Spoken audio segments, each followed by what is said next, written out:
My mistakes do not define me.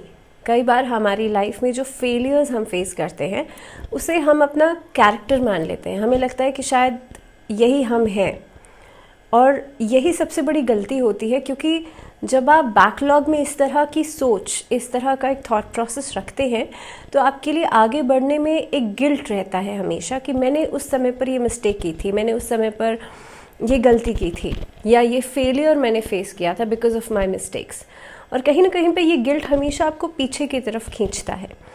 So always remember this, that your mistakes actually do not define your self, या आपके aura को या आपके character को आपकी मिस्टेक्स डिफाइन कभी नहीं करती।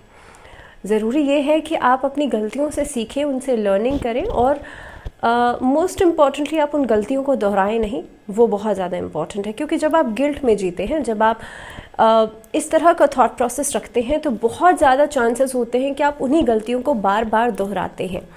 तो बजाय कि आप इस तरह की सोच रखने के, आप उन गलतियों से लर्न कीजिए, उन गलतियों से सीखिए और आगे बढ़िए। बहुत स्वागत है, अ वेरी वार्म वेलकम। मैं हूँ आपके साथ भावना शर्मा।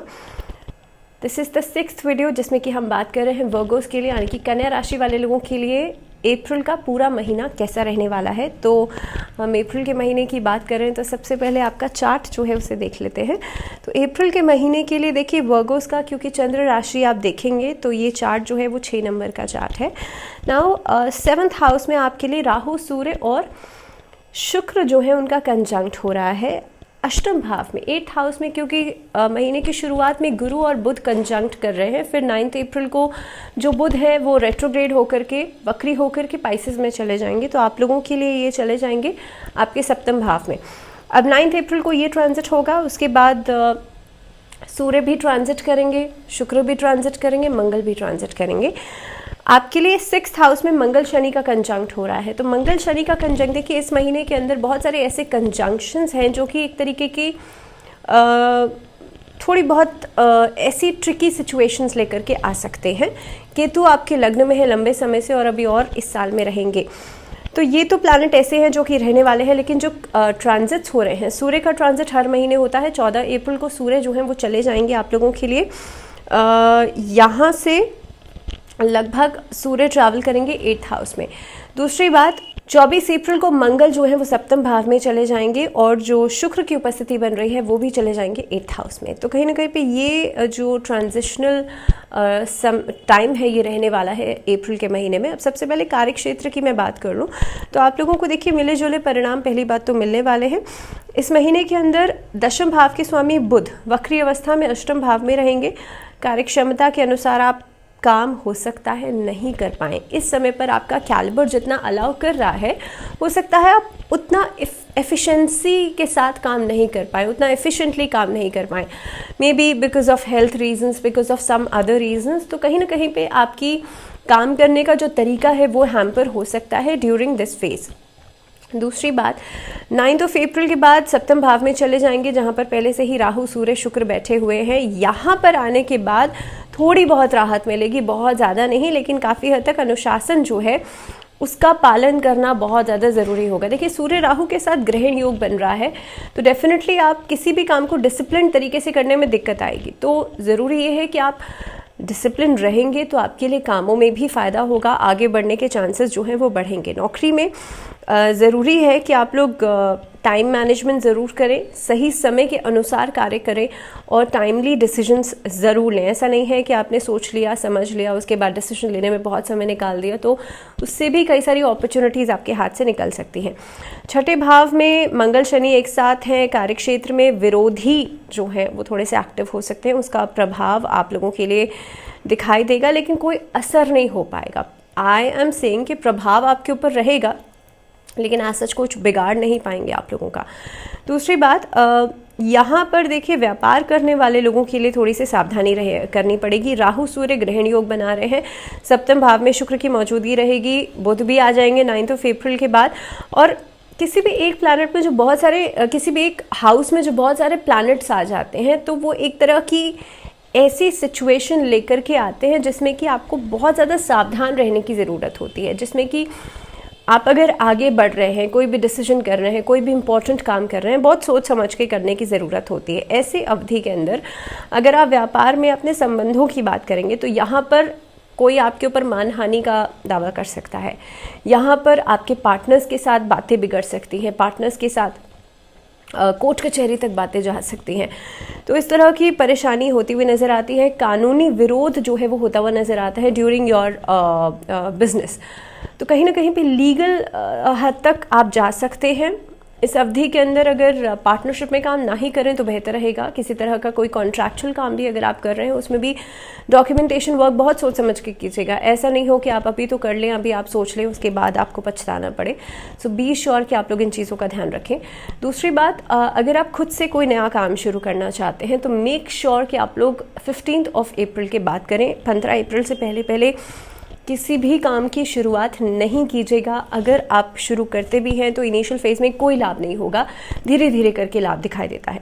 आर्थिक स्थिति के तौर पर देखा जाए तो देखिए उतार चढ़ाव स्पष्ट रूप से दिखेगा। दूसरे भाव के स्वामी शुक्र जो हैं उच्च राशि में बैठ करके आपके सप्तम भाव में तो रहेंगे, व्यापारियों के लिए धन लाभ करवाएंगे।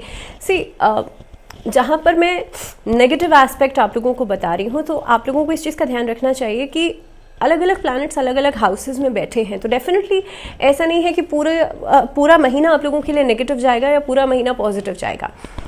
अलग अलग प्लैनेट्स अलग अलग कैलकुलेशंस लेकर के आते हैं। सो ये चीज़ समझने की ज़रूरत है कि कब क्या असर आपके ऊपर पड़ता हुआ नज़र आ रहा है।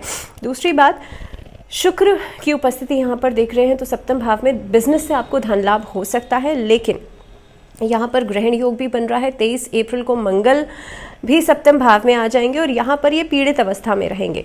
अब यहाँ पे आकर के आप देखेंगे 28 अप्रैल को अपनी अस्त अवस्था में भी आ जाएंगे। यहाँ पर आप देखेंगे आपके काम में रुकावटें आना शुरू हो जाएंगी।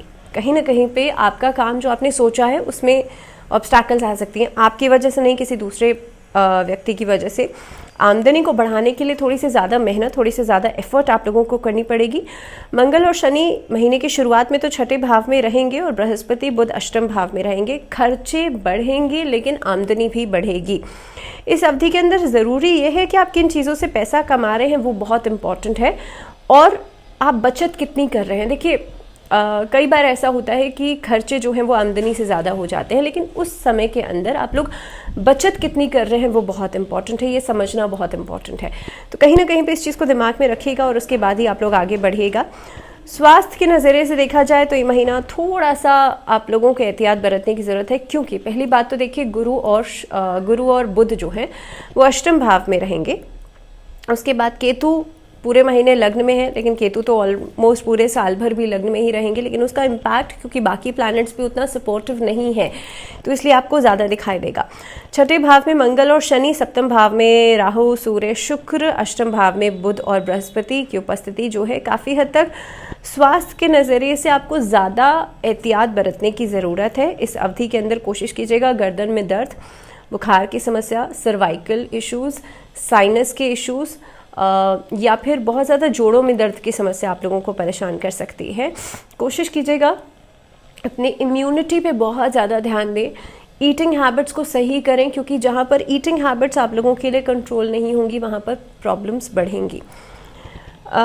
रिलेशनशिप्स की बात कर लेते हैं। 23 अप्रैल को मंगल छठे भाव को छोड़ करके सप्तम भाव में चले जाएंगे। शनि जो है वो 6th में ही रहेंगे। अब यहाँ पे देखिए सप्तम भाव आपका ऑलरेडी बहुत सारे प्लैनेट्स को लेकर के बैठा हुआ है।